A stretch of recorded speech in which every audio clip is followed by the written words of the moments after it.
Stock एनालाइसिसको यस भिडियोमा चाहिँ हामी रिजलाइन एनर्जी लिमिटेडको आइपिओको एनालाइसिस गर्नेछौँ। यदि तपाईहरुलाई पनि यो स्टकको आइपिओ परेको छ र यो स्टकको आइपिओ चाहिँ कुन लेभलसम्म बढेर जान सक्छ भनेर जान्न चाहनुहुन्छ भने हाम्रो यो भिडियोलाई चाहिँ अन्तिमसम्म हेर्ने प्रयास गर्नुहोला। यो स्टकको चार्टमा हेर्छौं भने 298 को लेभलतिर ओपनिङ भएको यो स्टकको प्राइस त्यसपछि चाहिँ निरन्तर रूपमा बढिरहेको छ भने बढ्दै आएर चाहिँ 940 को जोनतिर चाहिँ यो स्टकको प्राइस क्लोजिङ भएको छ र भोल्युमतिर हेर्ने हो भने पनि यसमा चाहिँ क्रमशः भोल्युम पनि बढी नै रहेको छ। अहिलेको लागि यो स्टकमा सम्भावित रेजिस्टेन्सका जोनहरुको कुरा गर्ने हो भने 1015 को लेभलमा चाहिँ पहिलो रेजिस्टेन्सको जोन रहेको छ। त्यस्तै गरी 1140 को लेभलमा चाहिँ दोस्रो रेजिस्टेन्सको जोन रहेको छ।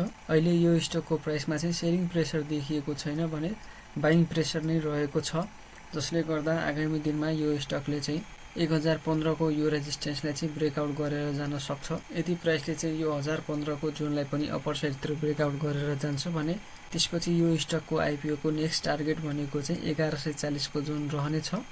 अवस्था आगामी दिनहरुमा पनि यो स्टकको आइपिओमा बन्न सक्ने प्राइस एक्सनको आधारमा चाहिँ फेरि पनि अर्को एनालाइसिसको भिडियो लिएर उपस्थित हुनेछौं। आजको एनालाइसिसको भिडियो यति नै। भिडियोलाई चाहिँ अन्तिमसम्म हेरिदिनु भएकोमा धन्यवाद।